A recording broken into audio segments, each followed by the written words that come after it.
Salam alaikum, la communauté prête à changer de mindset pour changer sa vie. J'espère que vous êtes en forme. Alors moi, comme vous pouvez le remarquer, je suis très très heureuse de vous présenter mon premier podcast parce que voilà, je me suis lancé un challenge, Inch'Allah, c'est de produire des podcasts régulièrement. Et franchement, c'est une grosse sortie de zone de confort, mais je suis trop contente de le faire et j'espère que ça va vous plaire, Inch'Allah. Pour ceux qui me connaissent pas, je me présente, donc rapidement, je suis Oumaima, j'ai fondé la page Facebook de Muslim Mindset et le groupe Facebook Design ma vie avec l'islam, vous pouvez me suivre, hein, avec plaisir. En octobre 2017, j'ai vécu une épreuve difficile, donc c'était la mort de ma maman, elle avait 53 ans et 9 mois avant, elle avait été diagnostiquée d'un cancer du côlon. Donc, alhamdoulilah, ça a été un peu dur, mais alhamdoulilah. Par contre, ce que je veux vous dire, et qui est surprenant, et qui est incroyable, c'est que ce jour qui devait ressembler au pire jour de ma vie, et ben en fait, la mort de ma mère, ça a été un événement qui était incroyablement beau et serein. Et même, je vais aller plus loin, subhanallah, j'ai peur de le dire à cause des préjugés, j'ai pas envie de vous choquer, mais je vais le faire quand même parce que c'est sincère.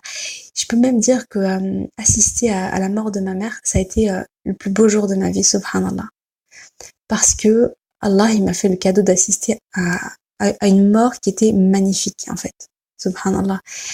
Et depuis, je me suis donné en fait comme mission, comme objectif, de laisser mon empreinte sur terre, comme ma mère l'a fait avant moi. Et comme elle m'a conseillé de le faire, comme elle m'a encouragée à le faire. Et moi, je veux aussi encourager un maximum de personnes à faire la même chose. Parce que je suis convaincue qu'ensemble, bon, chacun à sa manière, on peut impacter le monde. On peut laisser une trace derrière nous, une belle trace derrière nous. Du coup, voilà, je me lance dans ce podcast, Inch'Allah, avec cet objectif. Donc, concernant ce podcast, j'ai pas eu de mal à choisir le sujet du jour. Parce que Faiz Imen, donc c'est une membre de la communauté Muslim Mindset, elle m'a posé une question. Comment vraiment passer à l'action pour atteindre son gros objectif et affronter les embûches de manière positive? Donc, comment passer à l'action? Franchement, sa question, elle m'a beaucoup inspirée. J'ai commencé à écrire des tonnes et des tonnes, des astuces, des conseils, tout ça. Sauf que je me suis rendu compte que c'était contre-productif. J'allais vous perdre si je vous donnais trop d'informations d'un coup. C'était pas intéressant.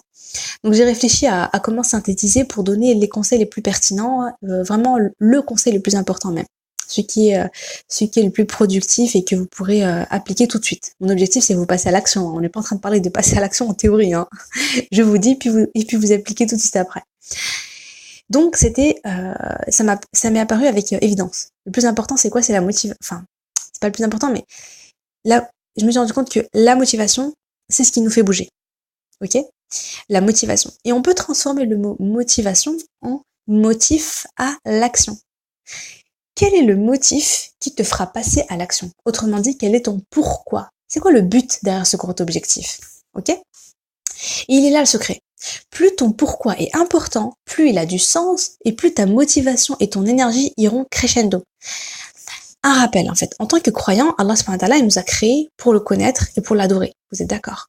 Et dans le Coran, il est dit, donc Surat 51, verset 56, pardon, et je n'ai créé les djinns et les humains que pour qu'ils m'adorent. Donc le but de notre existence, c'est d'adorer Allah.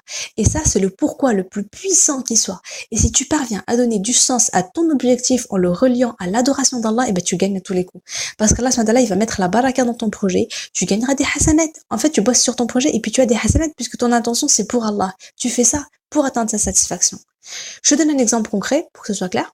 Surtout si tu vois pas, si toi tu as un projet en ce moment ou que tu veux entreprendre et que tu vois pas du tout comment tu peux le relier à la satisfaction d'Allah.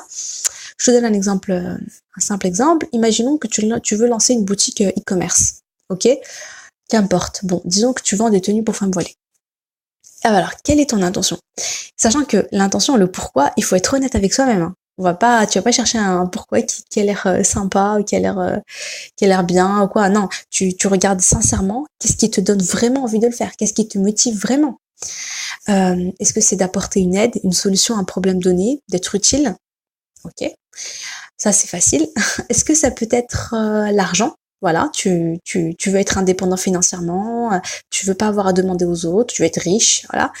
Est-ce que c'est la liberté, le fait de pas avoir de patron, travailler où on veut, quand on veut, etc. Il peut y avoir plein de raisons. Pour un même projet, chacun va avoir un pourquoi différent, en fonction des valeurs, des désirs, etc.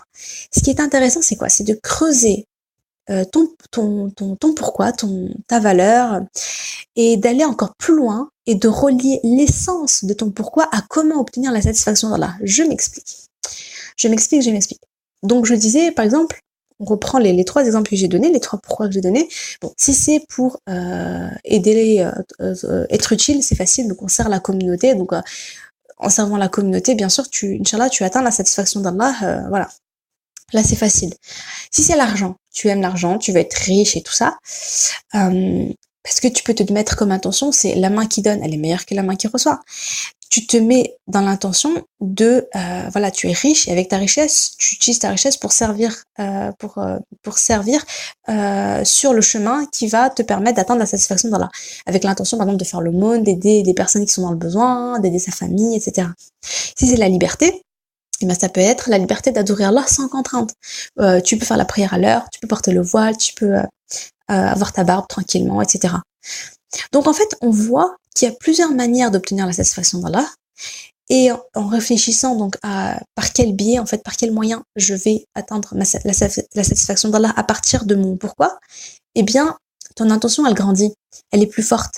Et ton projet, il a encore plus de sens.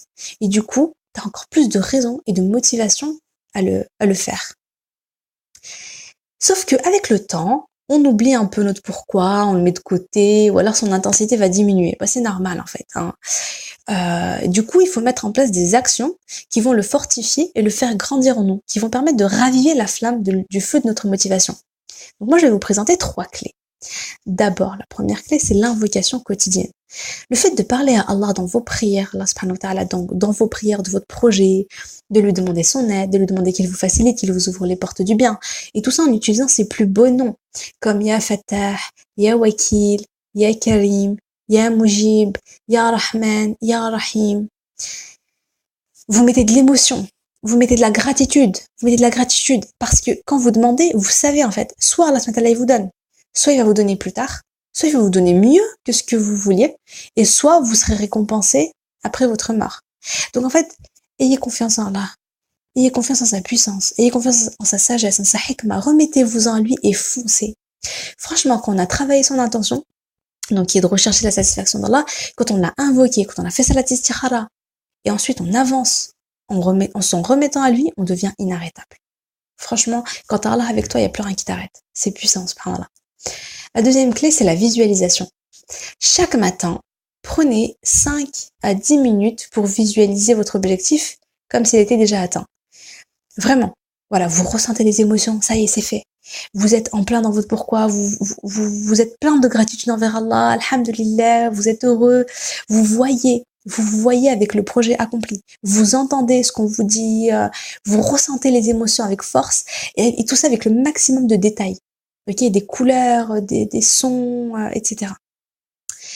C'est parce qu'en fait, plus c'est précis, et plus vous serez motivé. Ok, plus vous serez déterminé, parce que votre objectif il devient palpable, il devient proche. C'est pas un vague rêve que vous espérez atteindre un jour et tout, mais bon, vous y croyez pas trop. Non, visualiser de cette manière-là, ça permet de vous mettre dans le mindset qu'il faut pour le plan de motivation et un passage à l'action. Donc la visualisation, c'était la deuxième clé. Troisième clé, c'est le journaling. Écrire. Franchement, c'est la base de la base. Ah, moi, je peux plus m'en passer. Honnêtement, ça fait plusieurs mois que je le fais tous les matins, et franchement, c'est puissant.